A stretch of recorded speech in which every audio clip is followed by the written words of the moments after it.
So I'll show you about the Matsasyasana, how to do this pose and what are the basic things which you need to be Mình remembered. sẽ hướng dẫn cho người điều khiển con cá cách thể tập như thế này. So you can say this is the exact position of the fish pose, the half fish pose you can say. Tư thế ở trên slide chính là tư thế chúng ta để chính hợp. Now you turn on.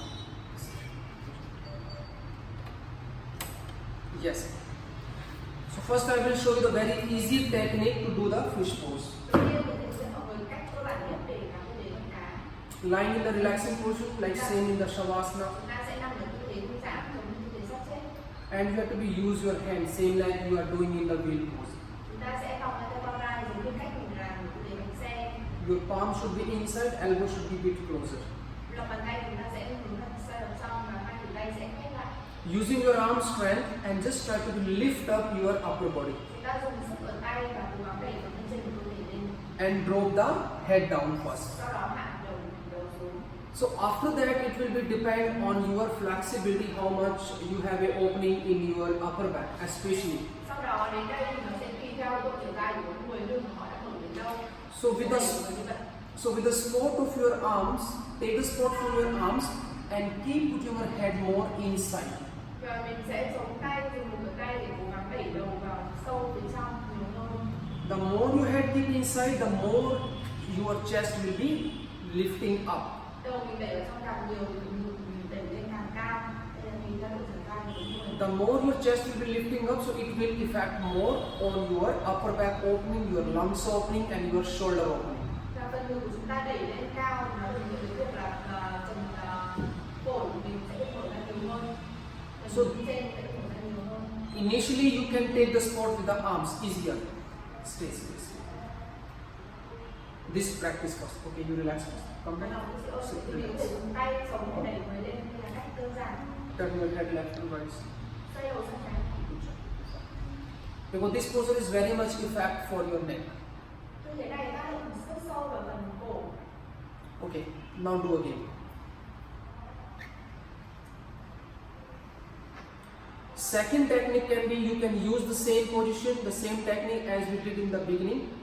And once you come in the position, you can be take your hands side of your hip. Kỹ thuật thứ hai đó là chúng ta sẽ dùng những kỹ thuật ban đầu là sau khi làm như thế rồi mình sẽ duỗi tay vào trong thân thể. Here can we have the option to using the arms. Option 1, you can drop the elbow so that you can take the support from your arm. Và từ đây mình vẫn có thể tiếp tục dùng khuỷu tay để dùng lực của cơ tay. Option 2, you can keep the arms straight if you have enough strength to hold this posture, especially from your upper back and your Và lựa core. chọn thứ hai là mình có thể giữ thẳng tay nếu như mình có đủ sức đủ lực để giữ phần thân trên và phần lưng của mình kia. Okay, relax, come back again. And I have left hand. Sau đầu sang trái. Understand? Mình hiểu không? Now I will go down. Third practice. Và kỹ thuật thứ ba. Third practice, you can be use the hand side of your chest. Thứ ba đó là dùng hai tay đặt sát vào phần ngực của mình. And then try to lift up your upper Và back. mình dùng khuỷu tay để mình cố gắng đẩy phần lưng trên lên. We are talking about the technique. You can also use this technique. This technique you can use once you have enough strength in your upper back, in your shoulder and in your neck. Then you can use this technique. Đây là cái kỹ thuật mà mình có thể dùng để làm như thế này khi chúng ta có đủ lực ở vai, ở lưng trên, ở cổ. Relax. One another technique. Kỹ thuật Sit down. nữa. Now drop your elbow back. Hạ khuỷu tay về sau. Yes. Come in that position and from here you can also come in the fish posture. Trong kỹ thuật này đầu tiên mình vào khuỷu tay trước, sau đó bắt đầu đẩy người để về con cá. Or initially you can. This is also like the very beginner technique. Like if somebody is a very beginner, so you can give them this practice. Kỹ thuật này Easier. mình có thể dùng cho những người mà họ mới người ta chưa làm được, đây là kỹ thuật dễ. Yeah. So now I will show you some another variation. Now you once again come back. In the Để sẽ hướng dẫn mọi người những cái thể như thế này. Until now we just did something very beginner practice. Now I will take you the same posture, some intensive practice, some another level of that practice. Vừa nãy chỉ là những kỹ thuật và tư thế đơn giản của người để dẫn dụ chúng ta kỹ thuật để tập Do again. Posture is the same. Now you can change like one leg up, Để giống như vậy nhưng bây giờ one mình leg chuyển up, động chân one lên leg hoặc chân lên up, one leg up. This can be variation. đây là biến thể Relax. hai không? Both legs up can be variation. It is a bit more intense. Hai chân lên vẫn là con một biến thể nó khó hơn Relax. hai không? Both hands up. Hai tay lên It can be have more challenge. như này là còn khó hơn nữa. Yes. Both Now leg up. hands up and the legs up Chân và tay lên can be have more and more intensity. thì ở những tư thế này nó sẽ khó hơn. Oh, relax first. You see, so the one practice we are going different modifications.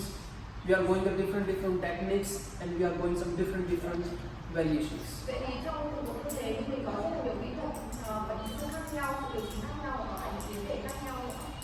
You need to know something else. You want to show something? Chị có biết những cái biến thể nào nữa không? Đẩy hông lên. Hít ạ. Sao đẩy hông lên được? Chị đang đứng bằng đầu thì đẩy hông kiểu gì? Chị đứng đầu với cả mông mà làm sao mà đẩy hông lên? Chả cả. Chị đẩy tay lên phía trên đầu ấy, đẩy hẳn mở. No.